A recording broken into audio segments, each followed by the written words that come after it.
जैसा कि आप सबको जानकारी है कि इस कार्यक्रम का उद्देश्य जो सरकार ने लिया है वो प्रतिभाशाली बच्चों का सम्मान करना और विद्यालय में भामाशाहों को बुला करके उनका सम्मान करना और उनके माध्यम से विद्यालय का विकास करना, ये दोनों ही महत्वपूर्ण आयाम हैं। मेरी अभी सरपंच साहब से बात हो रही थी और मैं देख भी रहा हूं कि जो 270 या 67 का नामांकन है, उस नामांकन में मैक्सिमम जो बच्चे यहाँ दिख रहे हैं उनमें बच्चियां मुझे दिख रही हैं। इसके पीछे जो मुझे जानकारी मिली तो उसमें जो कारण पाया वो ये है कि नजदीक यहाँ बहुत सी निजी शिक्षण संस्थान हैं, गाँव में अभी प्रवृत्ति बनी हुई है कि बच्ची है, बेटी है, ठीक है, नहीं पढ़ रही है, पढ़ लेगी, जाएगी, सरकारी विद्यालय में डाल दीजिए। तो हो सकता है शायद इसका ये रिजल्ट रहा हो। तो जितने भी यहाँ शिक्षक साथी हैं, मैं आप सबसे आग्रह करूंगा कि आप सबको ईश्वर ने बहुत अच्छी सेवा करने का मौका दिया है। आप सब अपने पदीय कर्तव्यों का ईमानदारी के साथ में निर्वहन करें। क्या कारण है कि निजी संस्थाएं बहुत बेहतर कर रही हैं और क्या कारण है कि निजी संस्था जो 10वीं या 12वीं तक की है उसमें 2000 बच्चे हैं और हमारे में 200 बच्चे हैं। मैं समझता हूं हम सबको आत्म अवलोकन करने की आवश्यकता है। सरकारी विद्यालयों में और सरकारी महकमे कोई भी हो, उनमें जो भी व्यक्ति आता है वो बहुत ट्रेंड होकर के आता है। उसमें ज्ञान की कोई कमी नहीं होती, अनुभव की कोई कमी नहीं होती।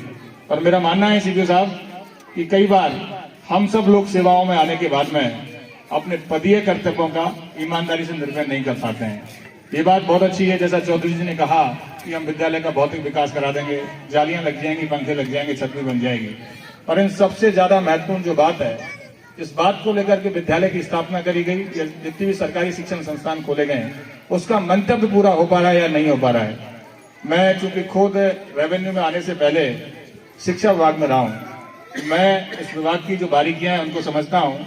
मेरा मानना है कि आप ईमानदारी के साथ में यदि रेगुलर हमारे शिक्षक साथी 1 घंटे भी यदि ईमानदारी के साथ में बच्चों को पढ़ा देंगे तो मैं नहीं समझता कि कोई निजी शिक्षण संस्थाएं आपको कॉम्पीट कर पाएंगी। आप सब लोग ईमानदारी के साथ में और निष्ठा के साथ में इन बच्चों के भविष्य को बनाने का काम करें।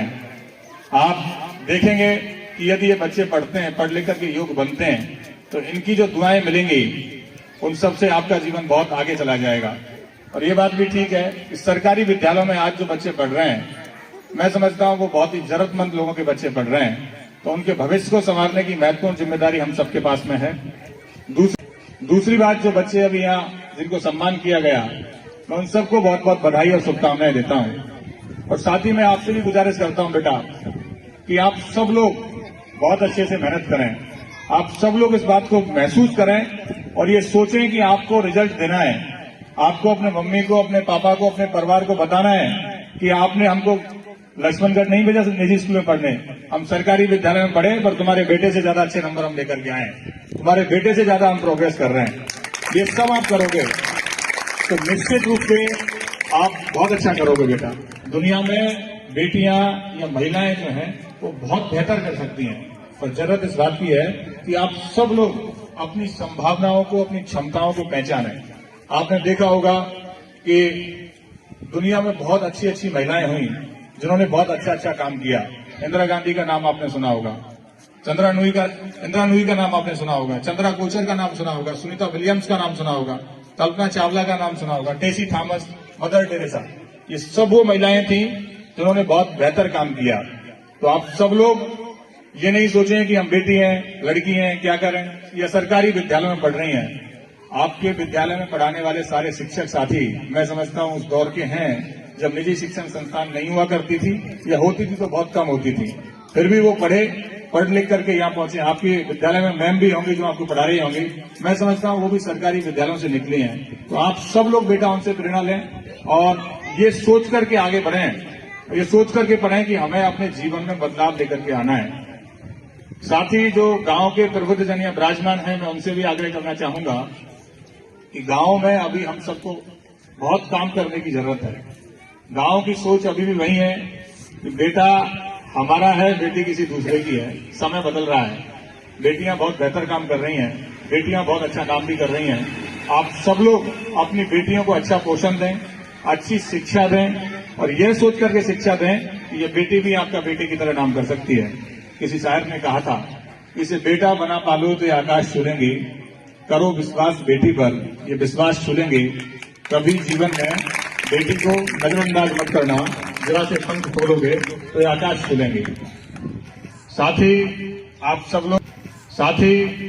सब लोग अच्छा करें। जिन लोगों का सम्मान हुआ है वो आगे इस सम्मान की निरंतरता को बनाए रखें। जिन लोगों का सम्मान नहीं हुआ वो यहाँ से जाने के बाद में एक संकल्प अपने मन में लेकर के जाएं कि जो अगली वर्ष विद्यालय का हमारा वार्षिक उत्सव का प्रोग्राम होगा तो उस प्रोग्राम में हम भी जो मंच पर लोग विराजमान होंगे उनसे सम्मान लेंगे, उनसे हम शील्ड प्राप्त करेंगे। आप सब जानते हैं एक क्लास में 40 बच्चे होते हैं बेटा, उन 40 बच्चों में से 4 बच्चों के नंबर बहुत अच्छे आते हैं और 36 बच्चों के नंबर अच्छे नहीं आते। क्या कारण होता है? क्लास एक ही है, क्रूजी एक ही है, पाठ्यक्रम एक ही है, पेपर भी एक ही है, चेक करने वाला भी एक ही है। क्या अंतर है?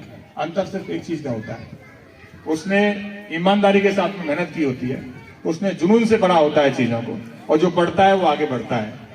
आपकी परिस्थिति को, आपके परिवेश को, आपके माहौल को, आपकी व्यवस्थाओं को बदलने का जो महत्वपूर्ण काम मैं समझता हूं जो हो सकता है वो शिक्षा है। मेरा मानना यह भी है कि कोई भी लक्ष्य बड़ा नहीं, जीता वही जो डरा नहीं। आप सब लोग अच्छा काम करेंगे, बहुत बेहतर काम करेंगे।